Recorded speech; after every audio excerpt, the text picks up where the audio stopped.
This happened in the fall of 2021, when I was living alone in a rented townhouse in southern Illinois. It was my first time ever living by myself. And even though I was technically an adult, 27, with a full-time job and a stable routine, I still had a lot of nerves about the idea. I'd just gone through a rough breakup, and I thought the silence and solitude might help me process everything.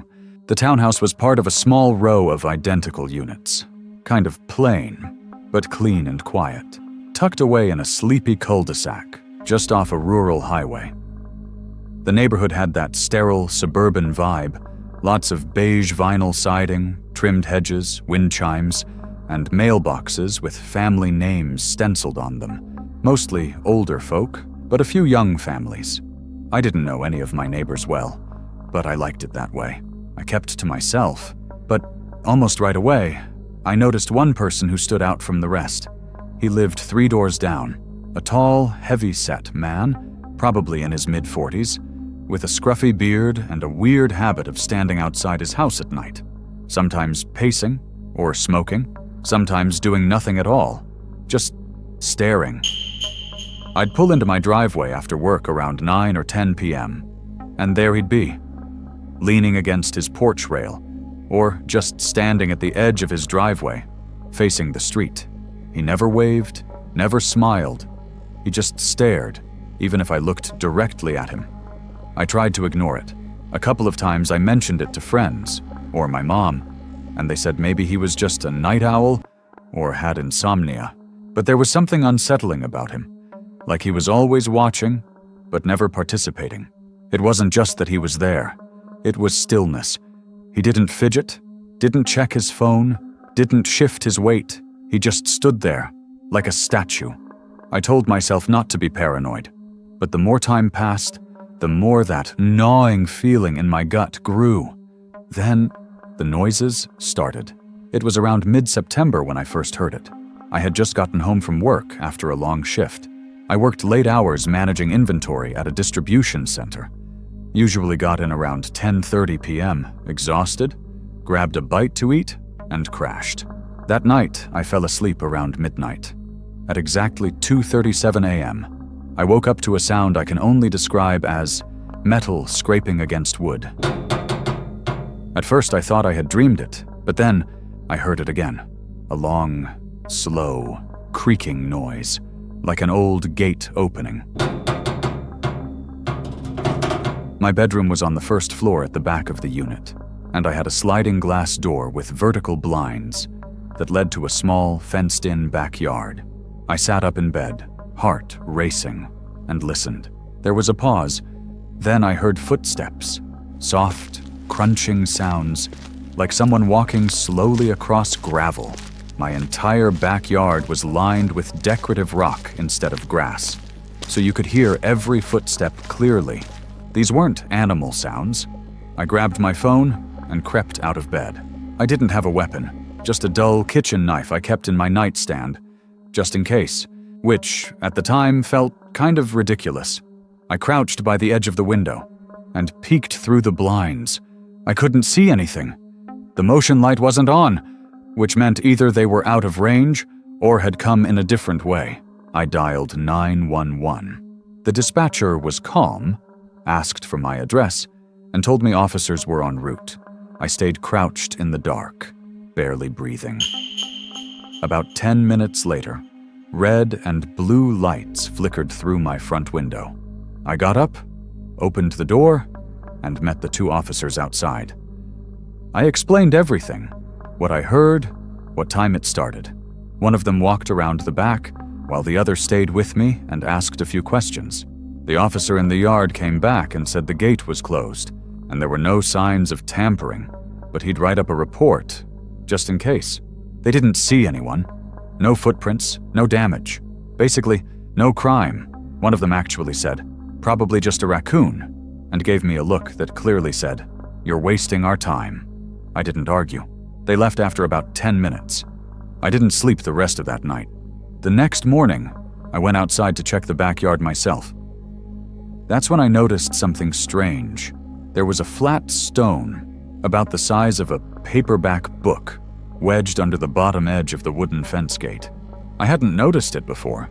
The gate had a heavy spring that made it swing closed automatically, but the stone looked like it had been placed there specifically to stop it from closing all the way. It was subtle, like something someone would do if they wanted to come back later and slip in without making noise. I picked up the rock and tossed it across the yard. I called the police again, told them what I'd found.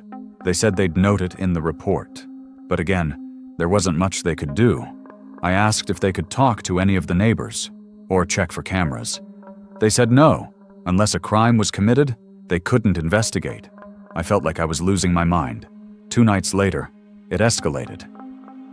At exactly 2:14 a.m., I woke up again, this time to the sound of my back door handle turning.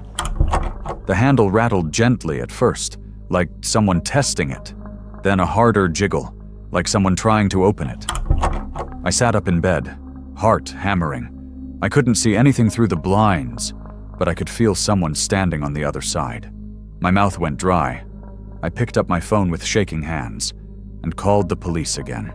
While I waited, I crouched in the hallway, out of view. I didn't have a gun or a dog, just that stupid kitchen knife. My motion light clicked on, and through a tiny gap in the blinds, I saw a shadow move across the window. It was a man. He didn't run or try to hide.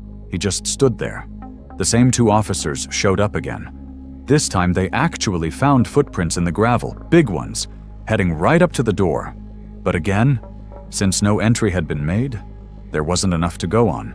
They promised to patrol the area more often and told me to keep my doors locked.